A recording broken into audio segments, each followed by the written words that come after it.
Bienvenidos nuevamente a este espacio que vamos a tratar de profundizar algunos aspectos esenciales del tema de la familia y de la sociedad, básicamente de la sociedad, porque ustedes el tema de la familia lo tienen mucho más desarrollado en otras materias y de hecho cualquier elemento que quieran conocer en total profundidad, la universidad en su faceta de las ciencias de la familia tiene muchos links para conocer todos los elementos que se necesiten actualizados. Eso se los podemos proporcionar si ustedes quieren hacer un trabajo específico. Y a partir de justamente de muchos de los elementos que la Facultad de Ciencias de la Familia de la universidad ha recogido con estudios cuantificados, en donde se pudo corroborar plenamente que las familias con graves problemas internos, no solamente de violencia, sino también problemas de estabilidad, son las familias que mucho más se quejan de todo el sistema educativo y de todo. Y todo lo opuesto en el mismo lugar, con los mismos profesores, con los mismos directores y el mismo proyecto de enseñanza, ocurre con las familias que tienen una solidez importante. Ahora, en esto de la solidez y la problemática que estamos viendo en la actualidad está inmersa en una sociedad que ahora lo que voy a hacer es una pincelada para poder discutirlo más en clase, profundizarlo más, como para que se vayan viendo los elementos fundamentales en donde la problemática de la familia se está desarrollando. Nosotros vimos ya cómo el Estado moderno es uno de los actores claves para entender la educación. Ahora mismo, entonces, tenemos que ver también que la sociedad, en modo general, siempre occidental, la sociedad occidental, no estamos hablando de la sociedad oriental. Esta sociedad occidental tiene, de hecho, muchas variaciones en la etapa moderna. Y esa variación fundamental crece alrededor del concepto de verdad. Las sociedades premodernas, si bien eran muy ritualistas, ya tenemos en la Grecia antigua la idea de que la verdad era algo que se podía conocer, ¿no? Recordemos que en griego aletheia, la verdad, era lo que estaba cubierto. Entonces, al descubrirlo, uno la verdad la podía conocer. Este mismo concepto se profundiza a lo largo de la Edad Media y Santo Tomás de Aquino fue uno de los campeones para poder hablar de cuándo algo es verdadero. Lo verdadero, según Santo Tomás, es lo único que tiene existencia. La mentira no tiene existencia, no existe. Solamente está en el dictum, en lo que se habla. Cuando se deja de hablar, la mentira, como no tiene existencia real, desaparece. Por eso la necesidad, como todos sabemos, de los mentirosos de repetir, repetir, repetir algo, porque como eso no es real, tienen que estar siempre hablando y repitiendo la mentira. El problema está en que cuando llegamos a la modernidad, ustedes ya hemos visto que se abre la modernidad en todos los aspectos, ese Estado moderno, siglo XVI, en el plano de las ideas, el que también abre todo esto es un Lutero, un Occam, que creen que la razón ya no nos puede llevar a conocer la verdad, dudan de eso, pero sí que se puede conocer todo lo íntimo, se puede conocer, digamos, mi intimidad, mis sentimientos, mis emociones, eso lo puedo conocer. Entonces, mientras que lo externo ya es muy complejo conocerlo, dudan de esa posibilidad, entonces ya la modernidad comienza a dudar de la posibilidad de un conocimiento absoluto. Es decir, eso va en la esencia de lo que vamos a llegar en la actualidad con la posmodernidad. Entonces, recordemos que este es uno de los conceptos básicos, porque al llegar a la posmodernidad nos encontramos con que ustedes saben que se le habla a la modernidad líquida, Bauman, etcétera. Todo esto lo podemos profundizar, pero ya deben de haberlo escuchado muchas veces desarrollar. Yo estoy tratando de llevar una línea de pensamiento. En esta posmodernidad, es decir, hay algo que se profundizó con respecto a la modernidad de este pensamiento de Occam y de Lutero.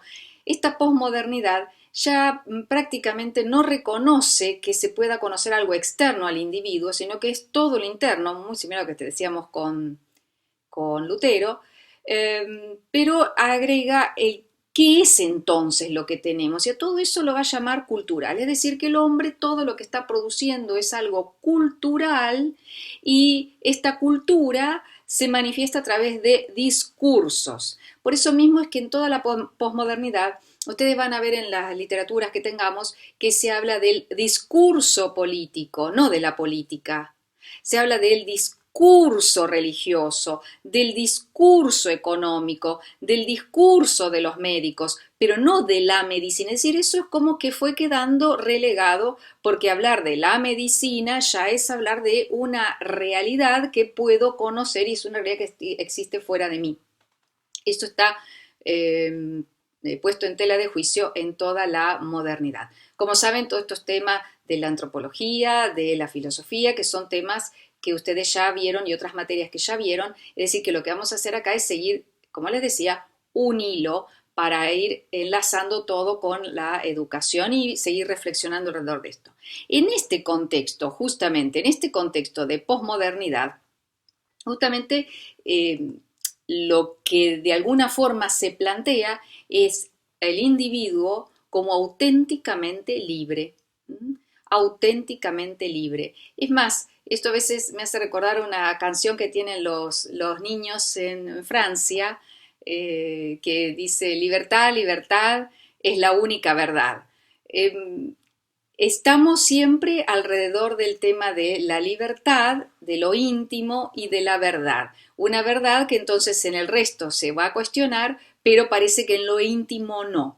Esto de poder concentrarnos en lo íntimo, nos va a llegar entonces a que la inteligencia, ¿no? Nuestra inteligencia, que siempre como seres humanos necesita tener algo en que pensar y que elaborar, por algo somos seres humanos. Ustedes saben que desde los homínidos hasta el Homo sapiens sapiens está produciendo siempre cultura el hombre, siempre, a diferencia del resto de los animales.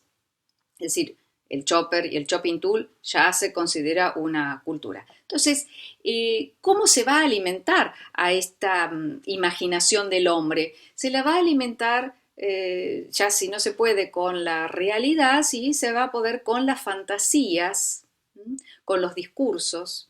Por eso que es muy importante también que recuerden en este contexto la película Matrix, ¿no? La serie de Matrix. Es para profundizar. Cuando muchos dicen que nadie entendió a Matrix, hay algo de eso hay. Tiene muchas lecturas Matrix. Pero recuerden cómo justamente el héroe de Matrix, Neo, es el que al vivir en la realidad es durísimo, no solamente es espantosamente como viven de mal, de vestidos, desnutridos, etc. Esa es la realidad, mientras que cuando están conectados en la Matrix pueden pedir, inclusive el que traiciona pide todo lo que quiere vivir, pero es vivir en la fantasía y que la máquina se lo proyecta al cerebro. Es decir, se vive en una fantasía, pero se busca eso como única realidad, ya que lo otro o es inexistente o es no deseable. En ese contexto, en una sociedad actual, siempre occidental, con este contexto postmoderno, digamos, una seguridades líquidas, no por nada el tema de lo líquido que se nos escapa en las manos, ¿no? En este contexto es que, bueno, vamos a tener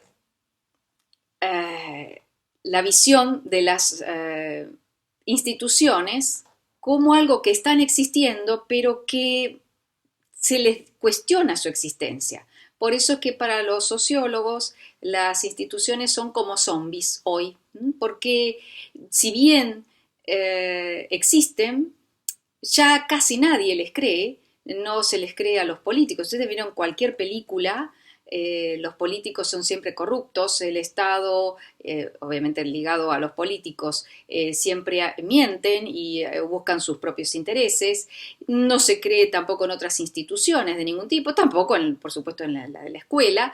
Entonces, todas estas instituciones siguen existiendo. Uno diría, pero sí, no se cree en estas instituciones, son todos corruptos, son todos mentirosos. Entonces, ¿por qué siguen existiendo? Bueno, siguen existiendo, dirían los sociólogos, porque no apareció ninguna otra cosa que las pueda reemplazar. Por eso mismo que están en nuestra vida, pero son zombies. El término zombie es algo que están utilizando mucho los sociólogos.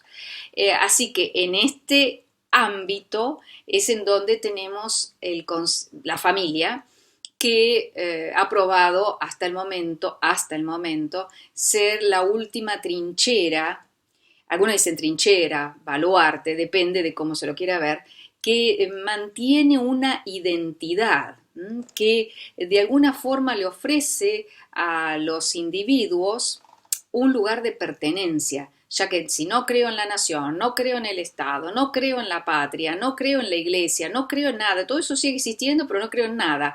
La familia sí se ha planteado hasta el momento como un espacio muy abierto, pero en donde el individuo puede todavía encontrar una identidad, una protección y poder proyectarse. Por eso mismo es que hasta el momento la familia es uno de los espacios ahora más cuestionados también.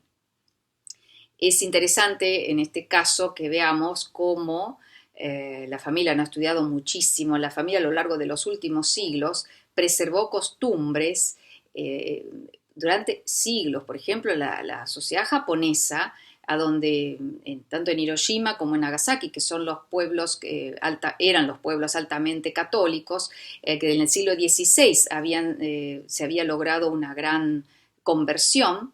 Luego fueron perseguidos y finalmente, prohibido el catolicismo hasta la Revolución Meiji, ya estamos a fines del 1800, y la sorpresa de los sacerdotes que fueron a Japón es que las cabezas de familia conocían el ritual y lo habían mantenido a lo largo de los siglos, esperando, porque también sabían que tenían que esperar que llegara un sacerdote con determinada ropa, sotanas, etcétera, etcétera, y que, en fin, les habían dado varias especificidades. Estos padres de familia sabían cómo realizar una misa, qué se debía hacer en este contexto, y para sorpresa entonces nos encontramos el caso japonés, que es interesantísimo verlo, y algo más, quizás más cercano, el caso ruso, es decir, de la Unión Soviética, que persiguió toda forma religiosa, tanto ortodoxa como católica. Cuando cae el comunismo, es decir, es el socialismo específicamente hablando, pero bueno, se le dice comunismo, cuando cae la Unión Soviética, en definitiva, se encontraron con que las prácticas religiosas, el conocimiento, inclusive bautismos, habían ocurrido todos en secreto. Así que, de alguna forma, se visualizó en el siglo XX la importancia de la familia y del mantenimiento, como muchos cuentan hoy en día, que vivían en la época soviética, que en su familia decía, si vos andás a la escuela, estudia todo lo que te dicen, pero eso no es verdad, la verdad te la vamos a decir acá en casa. Es decir, que había algo paralelo y contra eso no pudo ni el Estado soviético ni todas las persecuciones que tuvieron también en el caso que se estudió de los católicos en Japón, por lo que la familia, repito, constituyó y constituye un espacio hasta el momento de real referencia e identidad. Entonces, si bien dijimos que la familia la vamos a dejar para un estudio profundo con las otras materias y todo lo que necesiten se los puede proporcionar la universidad a través de ciencias de la familia, sí nos importa y nos va a interesar a nosotros tocar el tema de que estas familias tienen internamente, siempre occidentales, internamente, es un mundo muy horizontal. Es decir, en los adultos tienen muchísimo cuestionamiento interno de su autoridad, ¿no? El problema de la autoridad es lo que vamos a ver permanentemente en este contexto.